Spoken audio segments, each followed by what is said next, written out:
Isang mapagpalang araw po sa bawat isa at salamat po sa biyaya ng oras at kalakasan upang muli pong makapagbahagi sa inyo ng katotohanan sa salita ng Panginoon.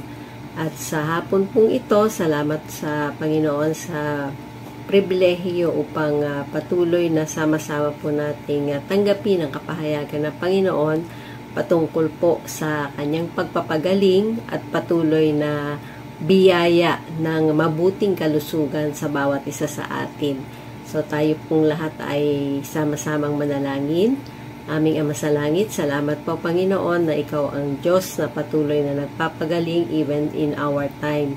At salamat Panginoon sa iyo pong kapahayagan that you are a covenant-making God na patuloy po na nais ang divine health at biyaya mo ang patuloy na pagpapagaling sa amin every day of our lives sa anuman po mga bagay na hindi po mabuti sa aming pangangatawan, sa aming isipan, maging sa aming emotion.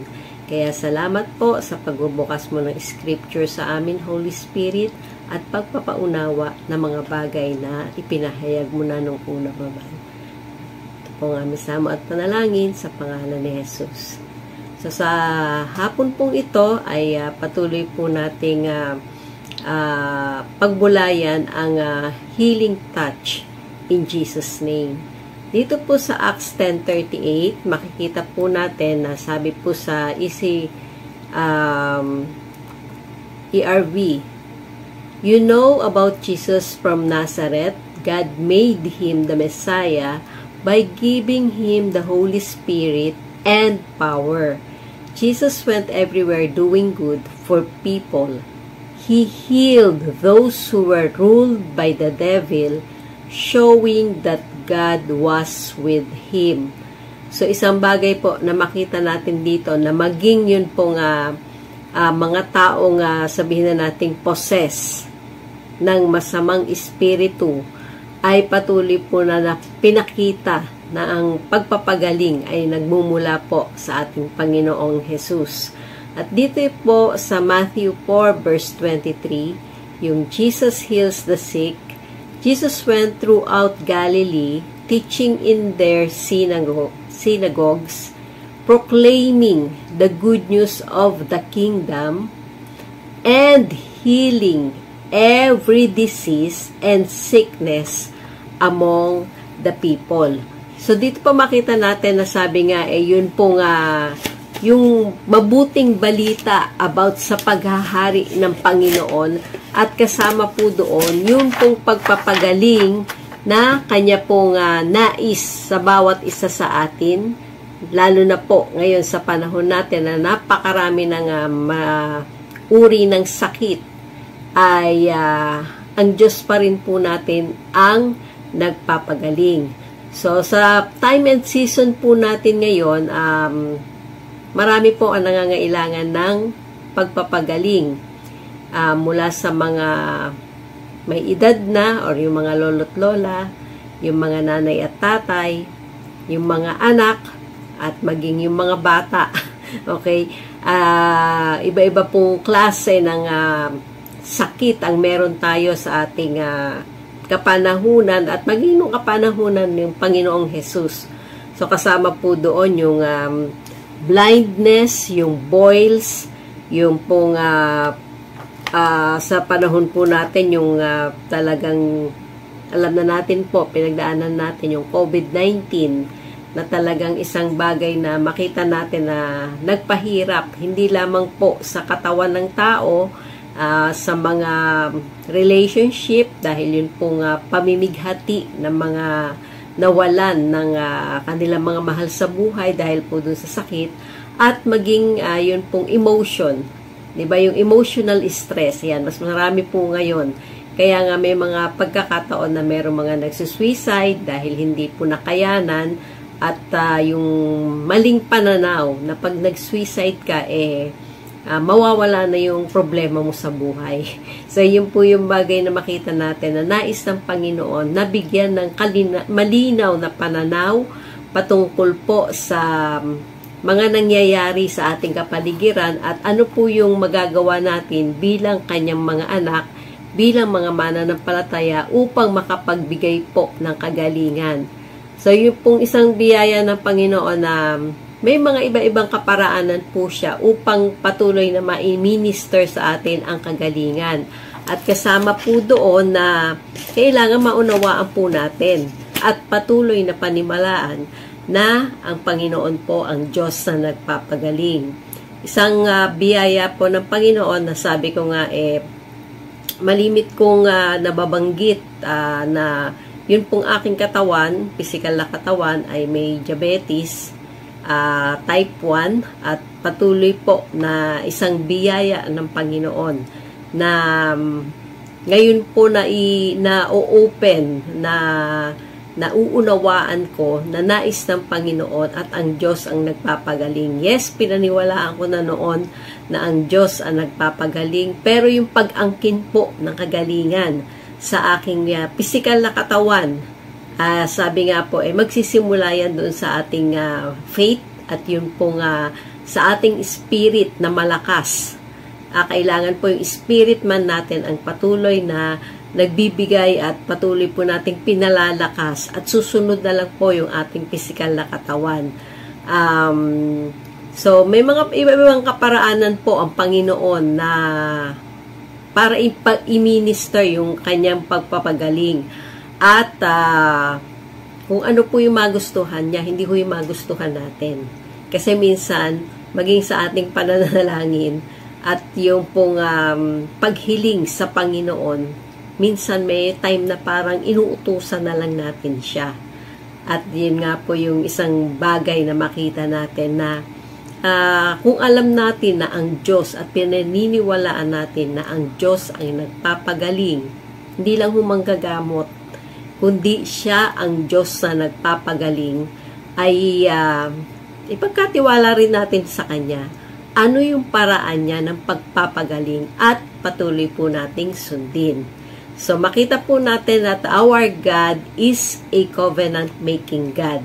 Dahil po sinabi niya sa Jeremiah 1:12 na, Then the Lord said to me, You have seen well, for I am ready to perform my word. So, ang Diyos po natin ay hindi sinungaling at tinitignan niya mismong siya ang patuloy na nagbibigay sa atin ng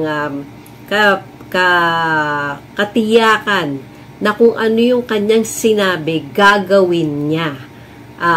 Yung paano niya gagawin, so doon po yung nagkakaiba ng mga kaparaanan. Pero isang bagay po na paniwalaan natin, that divine healing and divine health was a promise to believers both in the Old and New Testament days, and it is available for us kahit po sa panahon natin ngayon. Ang tanong, pinaniniwalaan niyo po ba yun? Masasabi niyo po bang, Amen, pinaniniwalaan ko na yung divine healing at divine health ay sa akin dahil ang Diyos ay tapat na nangako nito at inaangkin ko. Pero sabi nga po hindi sapat yung pag-angkin ng ipinangako ng Panginoon. At makita po natin kung alam po natin na sabi nga ang ating katawan ang templo ng Banal na Espiritu. Pero paano po natin ito inaalagaan? Alam po natin dahil sa dami nga ng ating mga panahon or yung pong kaalaman sa panahon natin na isang click lang kay Mr. Google, alam mo na agad ang sagot. Pero makita po natin na patuloy pa ang Panginoon na nagbibigay ng kapahayagan ng Kanya pong naisin para sa atin, lalo na po sa ating kalusugan. So, sabi nga po, divine healing is a statute and ordinance in the Old Testament. At makita po natin na sabi nga po yun pong nais ng Panginoon kasama po sa redemptive aspect ng atin pong buhay ay yun pong pagpapagaling ng Panginoon. At makita po natin na sabi nga po, nung lumabas po o nung inilabas ng Panginoon ang mga Israelita sa Ehipto nung time ni Moses, ay within 3 days ng kanilang journey ay dumating po sila na dumating ang panahon na nagreklamo ang tao dahil po wala silang mainom. Yan. Panahon natin, nag-aalala na ba kayo dahil andyan na si El Nino at yun pong babala o yung pong paalala na magkakaroon po ng mga water interruption or water shortage ng supply dahil po bumababa na yung level ng tubig sa mga sa source na ibinibigay po sa bawat sambahayan. At nauna po na sabi nga uunahin yung tubig sa gripo kaysa doon sa mga sakahan. Kaya nakikita nyo na rin po ba yung kasama po na yung sa prophetic word noon or yung alam po nating mangyayari na darating talaga itong panahong ito at nandito na po tayo. So, paano po yung mga pagtitipid na ginagawa natin? May mga ginagawa po ang ating gobyerno, pero nakikiisa po ba tayo doon? O at bilang steward po, di ba, yung pagka nagbabaon tayo ng mga tubig or bumibili tayo, malimit ko po kasing makita ito sa mga sa bus na bibili ng tubig tapos may matitira, iiwan na lang. Hindi man lang itapon sa basurahan or bitbitin. Kasama po sa stewardship kasi yun na yung tubig na baon natin or yung mga binibili natin, see to it na nauubos po natin. At mas maganda kung meron na lang kayong baunan talaga ng tubig at hindi na po bili ng bili dahil alam po natin na yun pong plastic na ating itinatapon ay nakakasagabal din po at nagiging sanhi rin ng dahilan kung bakit may mga pagbaha at patuloy na yung pong kalat sa ating kapaligiran ay lalong dumarami at nakakasama sa ating kalusugan. Yan po ang pinaka-importante na makita natin at patuloy rin po nating alamin paano natin mapapangalagaan mabuti ang ating kalusugan. So, yung pong divine healing at statute ay patuloy pong ordinance in the Old Testament. At nung dumating po itong mga Israelita na nagreklamo sila dahil 3 days nga na walang mainom na tubig at dumating po sila sa lugar ng Mara at makita po natin na sabi nga bitter yung tubig or yung pong mapait. Sa Exodus 15:22-27,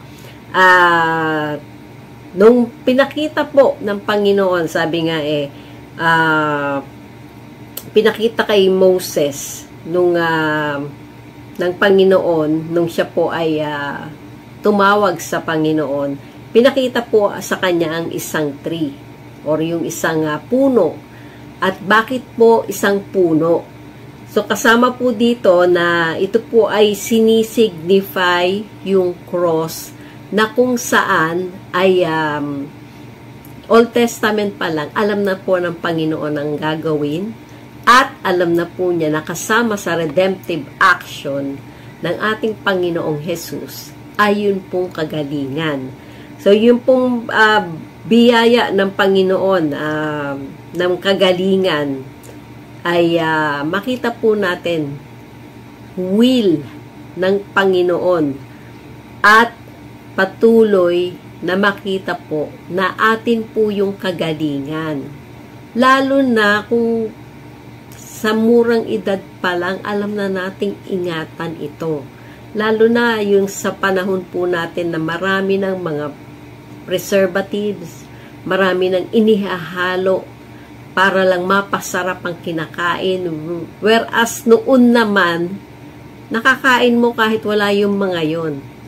Pero dahil sa bilis ng panahon, bilis ng Kaya nga fast food, di ba? Dahil mga talagang paspasan na ang mga pagluluto, ang mga preparasyon. At makita po natin na sa dami rin ng ating mga kinakain, madami rin po ang nagkakaroon ng iba-ibang klaseng karamdaman na wala naman before. So, isang simbolo po ito na sabi nga yung kalooban ng Panginoon sa atin ay bigyan tayo at patuloy tayong pagalingin. Dito po sa Galatians 3:13, Christ has redeemed us from the curse of the law, having become a curse for us. For it is written, cursed is everyone who hangs on a tree. At yung pong biyaya ng Panginoon na kinuha ho niya lahat. Iniatang na po niya sa kanyang katawan ang lahat ng ating kasalanan, pati lahat po ng ating sakit.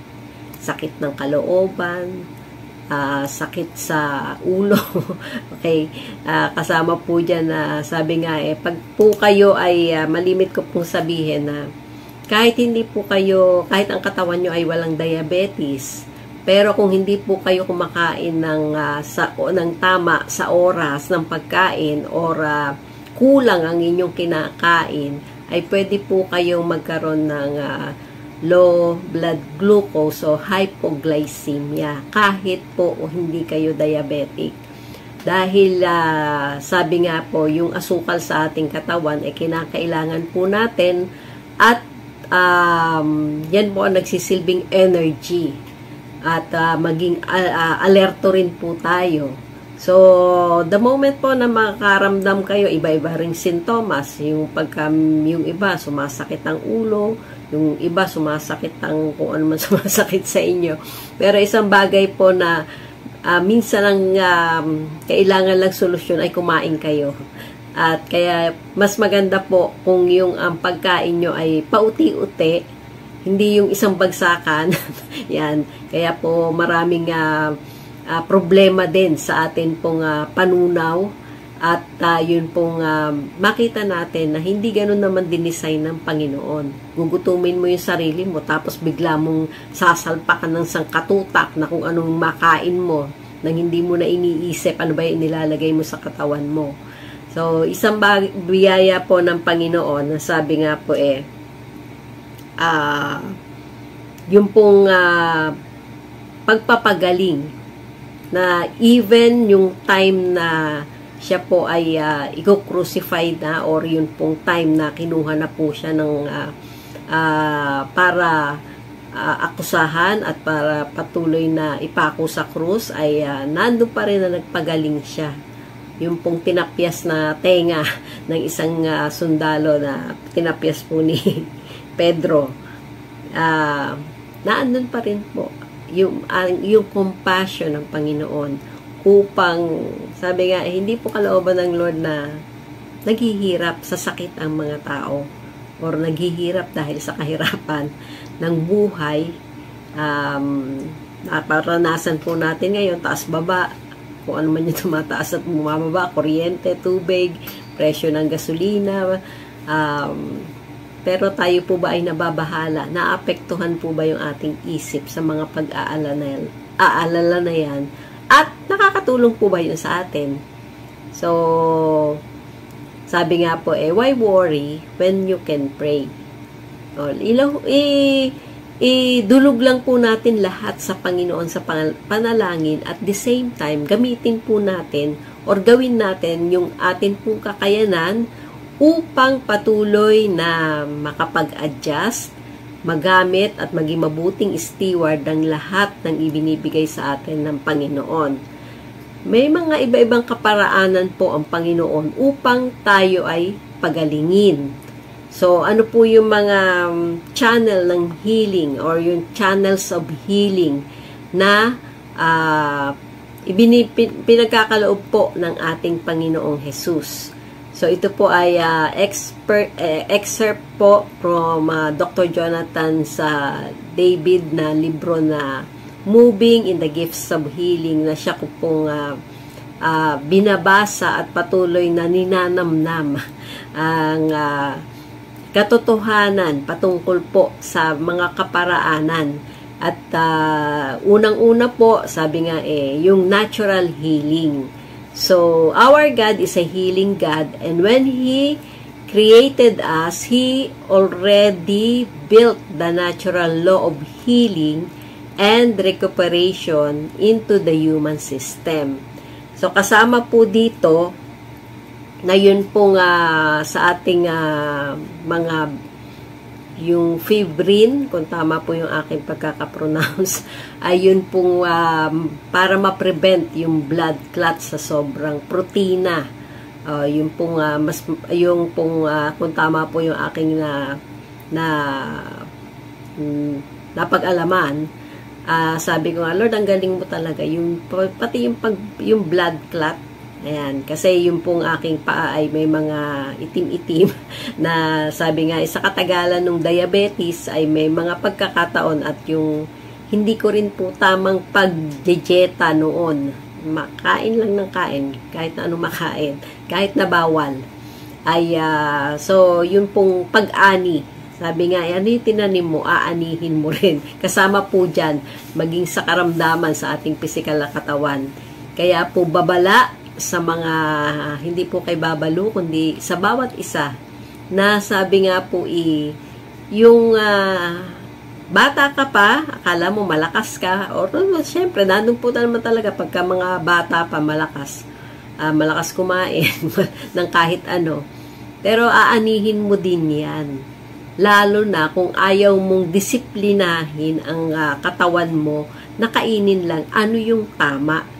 Hindi mo naman kailangan laging busog na busog kundi kung ano lang po yung tama. So, yung pong makita natin na sabi nga po yun pong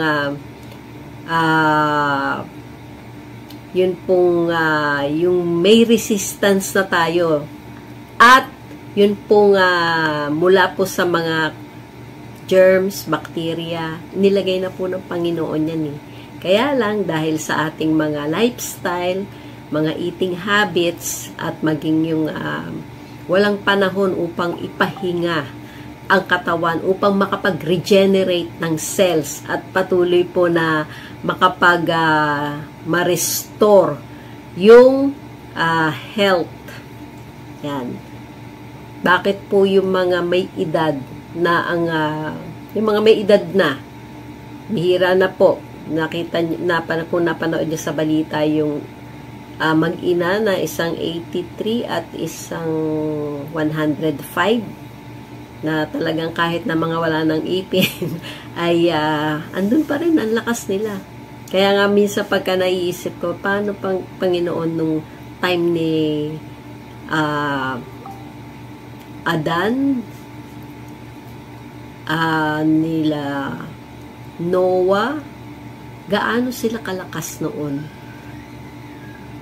Yung umabot pa ng 970 na taon. Sa atin mapalad ka na nga lang kung umabot ka ng 100. Kung totoo pa yung 100,000 na ipagkakaloob ng gobyerno. Pero makita po natin, kaya naman At kung ang purpose po natin, bakit natin iingatan yung ating physical na katawan, para magawa yung assignment na inassign sa atin ng Panginoon at ma-fulfill yung kanyang purpose and even yung prophetic destiny na inilaan na niya sa atin. At kung tinanggap naman natin, kasama po na iingatan po natin ang ating physical na katawan at patuloy na ayun po kagalingan ay aangkinin natin. Pangalawa pong channels of healing ng Panginoon ay yung dietary and general care of the body. So kasama po doon na sabi nga sa Ezekiel 47 verse 12, fruit trees of all kinds will grow on both banks of the river. Their leaves will not wither, nor will their fruit fail. Every month they will bear fruit, because the water from the sanctuary flows to them. Their fruit will serve for food and their leaves for healing. So, makita po natin, ganun ang pagkakadesign ng Panginoon, that even yung mga natural way, mga herbal, na paraan upang patuloy pong maging malakas at maganda ang pangangatawan ng mga tao, lalo na walang preservative, walang mga chemical, not even yung mga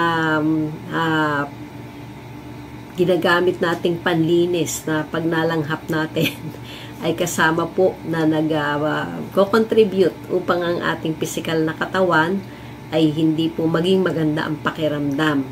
Kaya kailangan na rin po nating iwasan. At isang biyaya po ng Panginoon na nung ako po hindi lang naturuan, kundi sinabihan po ako. Pero sabi nga ang mga doktor, magsasabi lang yan.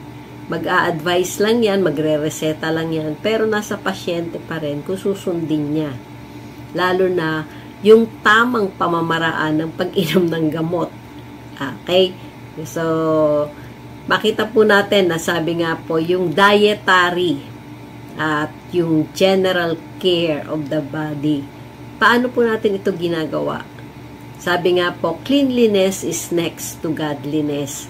At kasama po doon yung sinuhuri ito yung hindi mahilig maligo.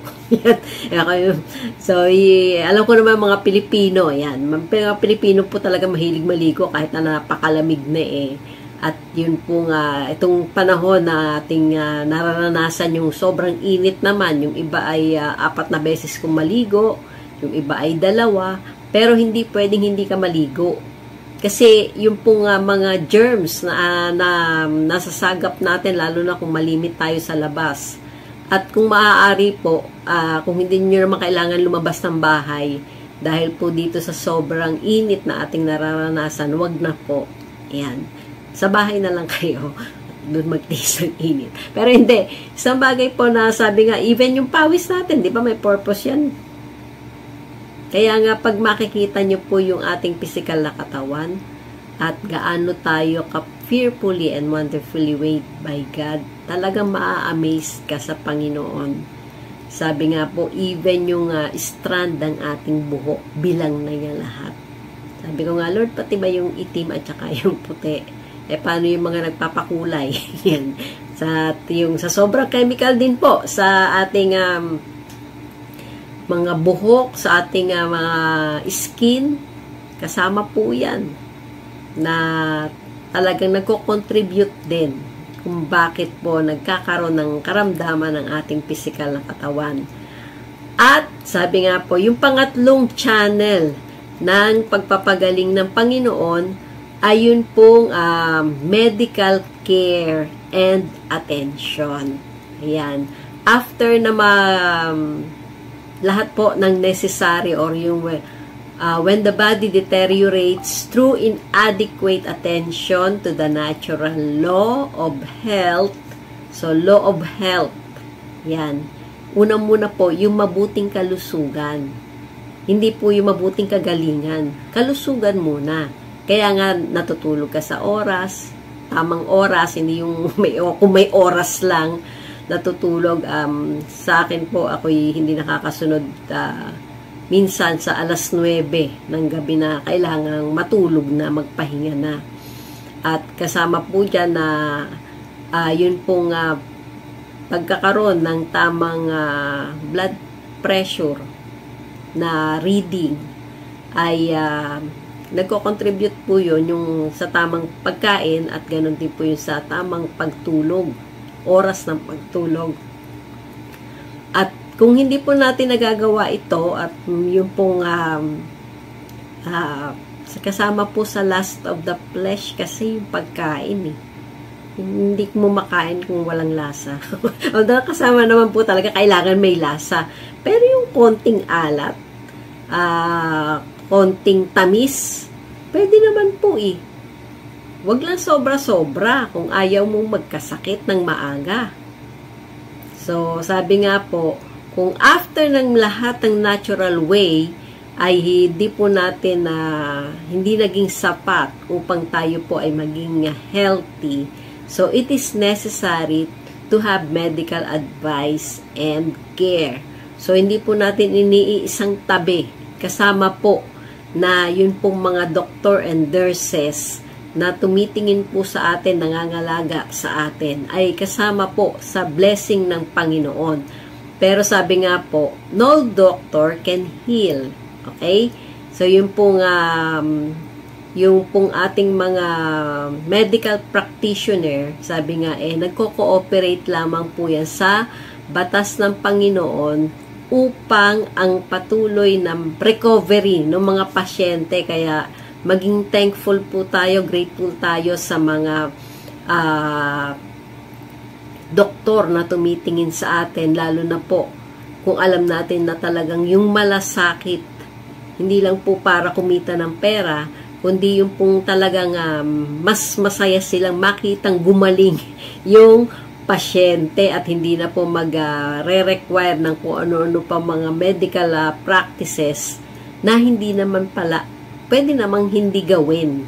Dahil yung pong natural way ng pagpapagaling ng Panginoon. So, yung isang pong isang karanasan ko po, sabi ko nga po sabi ko doon sa doktor na tumitingin sa akin, nutrition na doctor po, ay sabi ko, Dok, yung pong 0.01% ba ng insulin na meron pa yung pancreas ko? Dahil Christian din po siya, nakita ko naman po yung andun pa din yung pinaka way or yung paano ako nilikha ng Panginoon. After 44 years ba na nagtuturok ako or under ng insulin ako, pwede pa pong mawala ito? Sabi niya, oo naman, sabing ganun. Kaya nga, yung program po, sumunod ako doon sa program, bagamat mahal, pero yun pong pag-asa na makita na after 44 years. So, from 12 years old, 57, 56 na ako ngayon. Pwede pa palang hindi na ako magtusok-tusok. Ayan. Tusok-tusok po ng syringe. Ayan. At yun pong pagtetesting, dahil sabi nga niya, ang sakit-sakit nun. Okay? At yun pong biyaya na tinuruan niya ako na kung yung para maging accurate yung blood sugar na pagkuha ng resulta ay itinuro din po niya. At doon ko nga nakita effective na mas accurate yung gusto niya makita na paano niya babawasan pa yung insulin ko. Hindi ko niya pinaalis, pero yun pong pag-asa lang na binabawasan at tinitignan ko po, Panginoon, ito yung pangako mo sa akin. Dahil sa pulpunong makita ko na meron pang 0.01% ng insulin sa pancreas ko. Lagi ko na pong ipinananalangin, Lord, dagdagan mo yung pagpuproduce ng insulin ng aking pancreas or ng aking lapay. So, kasama po yun na makita po natin, i-declare natin yung health at patuloy na kung nalalaman natin, natutuklasan natin. Wag lang naman po puro ko sa Google kayo nagre-research kung paano ha. Sabi po dito sa Jeremiah 33 verse 6, Nevertheless, I will bring health and healing to it. I will heal my people and will let them enjoy abundant peace and security. So, yun pong ating health ay patuloy na nagbibigay ng kapayapaan. Hindi ka na mag-aalala. Although alam naman natin na lahat tayo ay pag natapos na natin yung ating assignment ay maaaring tawagin na tayo ng Panginoon pauwi. Temporary na tahanan, ang tahanan natin dito sa lupa, whether rented yan, whether nagpatayo ka ng bahay. Darating ang panahon, iiwan at iiwan mo din yan. So, lahat po dito, pero nais ng Panginoon, ma-enjoy natin yung abundant life at yung peace and security habang naririto po tayo sa lupa. Hindi naman niya i-deprive sa atin. Lalo na po yung mabuting kalusugan. Lalo na kung nakikita niya kung bakit mo inaalagaan ang iyong pisikal na katawan dahil sabi nga yan po yung behikulong gagamitin ng Panginoon upang patuloy nating maipahayag ang kanyang kabutihan at maging patotoo po tayo na even sa kabila ng karamdaman, nakakapaglingkod tayo sa Kanya, masaya pa rin tayo dahil may pag-asa tayong gagaling tayo, kung hindi man po dito sa ating lupang katawan, pero meron pong pag-asa. Hindi nawawala sa atin yan. Lord, salamat. Pagagalingin mo ako. Pinagaling mo na ako. Inaangkin ko na ang kagalingan. Nawa po ay patuloy na makita natin na ang ating Diyos, ang Diyos na nagpapagaling at hindi niya po i-deprive sa atin. Lalo na kung nakikita niya, good steward tayo ng ating pisikal na katawan, iniingatan natin ang kanyang templo, nagpapahinga tayo ng maayos, kumakain tayo ng tama lang, at hindi po natin pinagbibigyan yun pong lust of the flesh pagdating po sa ating mga kinakain and yung pleasure na ating nararamdaman kung tayo ay kung saan pumupunta, kasama po yun sa enjoyment na nais ng Panginoon. Pero kung sobrang pagod ka na at hindi ka na nakapagpahinga ng maayos, at may mga senyales or sintomas nang ipinapakita yung katawan mo, alalahanin mo na pinapaalalahanan ka lang ng Panginoon. Anak, magpahinga ka muna, bawas-bawas ang puyat, bawas-bawas ang laro, bawas-bawas ang kain ng sobra-sobra na hindi naman kailangan ng katawan. Nawa po ay matuto tayo at patuloy na nating panampalatayanan na nais ng Panginoon. At ang Diyos, ang Panginoong Hesukristo, ang patuloy pong pinagmumulan ng ating kagalingan.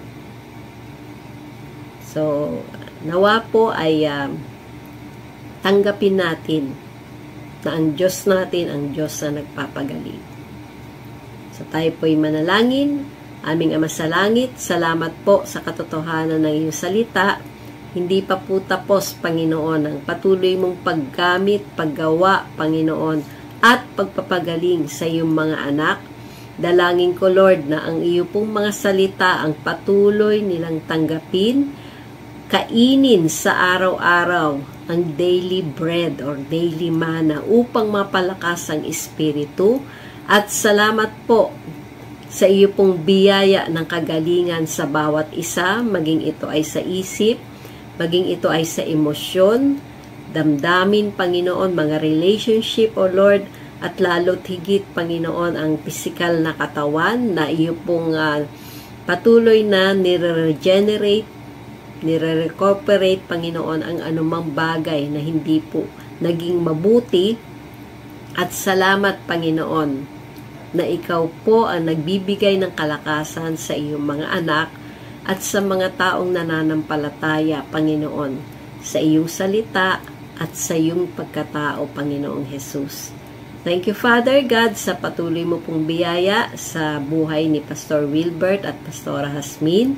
Salamat, Panginoon, sa iyo pong pagpapalawak, Panginoon, ng kanila pong mga bagay na ipinagagawa mo na kinakaya nila, Panginoon, dahil sa iyo pong Banal na Espiritu sa kanilang buhay at sa buhay ng bawat isang manggagawa. Lord, we are all full-time, Panginoon, sa iyo, sa iba-ibang aspeto na kung saan po naroon kami. Kaya salamat sa patuloy na kagalingan, patuloy na biyaya mo, Panginoon, ng kalakasan sa aming pisikal na katawan, sa pangalan ni Jesus at sa kapangyarihan ng Banal na Espiritu. Amen and Amen. Magandang araw po sa inyong lahat.